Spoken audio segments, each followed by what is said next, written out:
Hey everyone, hi. Making sure my mic is okay. I hope you can hear me.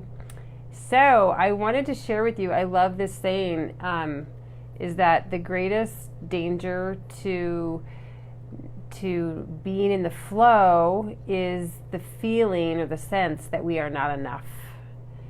The greatest danger to being in the flow is the sense that we are not, or to believe that we are not enough. So the greatest danger to being in the flow is really talking about I think this is one of the things we all aspire to. The flow might mean something different for each of us. So flow might be being in a state of love. It might be being in a state of abundance. It might be being in ease and flow, easiness, that life is easy. So flow can mean different things to different people. So I think it's important to look at that. For some of us, it means all of the above. It's whatever makes life amazing and wonderful. It could just mean being happy. To be in a state of flow is just to be happy. And then is to haiku paraj. And I hope I pronounced that correctly. I'm not sure if I did or not. But then the other thing is that the greatest danger to being in the state of flow is to believe that we are not enough.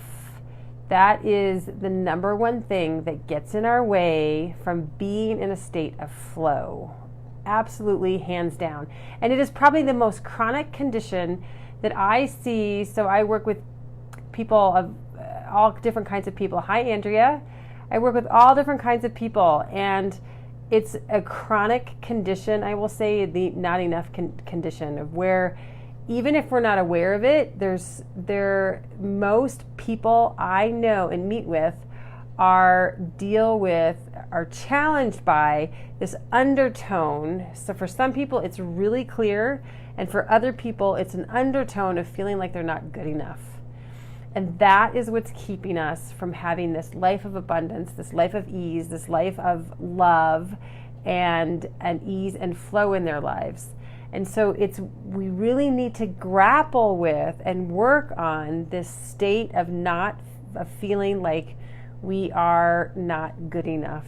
And there's all different kinds of ways of doing that. I can't even really name them all here, but I actually worked with a client today on journaling and on getting specific on your limiting beliefs around, for her there were a number of different ones, but you can work on your limiting beliefs around not feeling good enough. So you could put in there, I release the belief that I'm not good enough.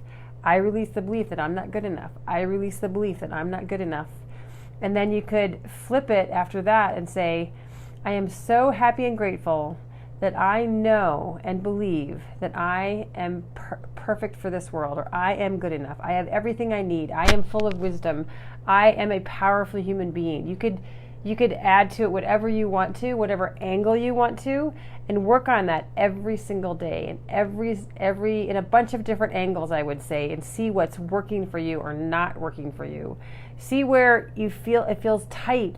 See where it feels challenging or rigid. That's one thing. Like, look for the tension, look for the rigidity around these statements that you might be saying.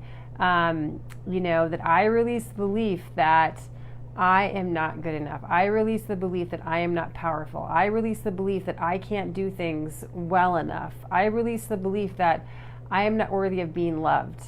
Because I guarantee you, you are so, so powerful. You are so lovable. You are so worthy of love. You are worthy of good things. You are deserving of good things. And every person on this planet is as well. And so it's really important that we get in touch with that within ourselves. Otherwise, we will never claim it. If we don't get in touch with it, if we allow the unworthiness to stay in front of us, to stay in our way, remain as the undercurrent, then it'll always be out of our reach. The flow will always be out of our reach. Claiming the things that we know that we should be able to have in our lives, the things that we yearn for, the things that we want to have in our lives, will always be out of reach if we cannot tackle and work on the feeling of not feeling good enough. And I will tell you too, one of the things that I'm really clear on is that one of the best ways to work on that, one of my greatest healings, has been in relationship with somebody else, somebody who cares about me. When I don't show up at my best, when I show up triggered or anxious or fearful with maybe a response that is less than perfect, and a response that just is downright not very nice, maybe it's even unkind, to work on that in relationship is absolutely amazing. Is probably some of the most powerful work I have ever done. But it takes a strong relationship to be able to do that, and really great support to be able to do that as well. So, and if you don't have that, it's okay, because I've also done amazing work around it just in community. I've done it in journaling. I've done it in community. I've done something called listening partnerships that I've talked about before. And then I'll share again here sometime in the near future. But universe reminds my true self through you. This is divine timing. Oh, I'm happy, Kuparaj. I hope it sounds like you found this helpful. So yes, that is your true self. And I am here to remind you of your true self. And I appreciate that reminder of that is one of the reasons why I'm here, is because I can see people's true selves within them, even when they cannot. So I appreciate that. Thank you so much, Kuparaj. And so yeah, I'm just going to keep this nice and short. It's evening time for me here. And I so appreciate you all coming here today. I would love to know in the comments what was helpful for you today. What's something, whether it's the main topic that I'm talking about, or if there's something very specific that you're going to take away. Maybe it's one of the tools I talked about that you're going to take away with you today.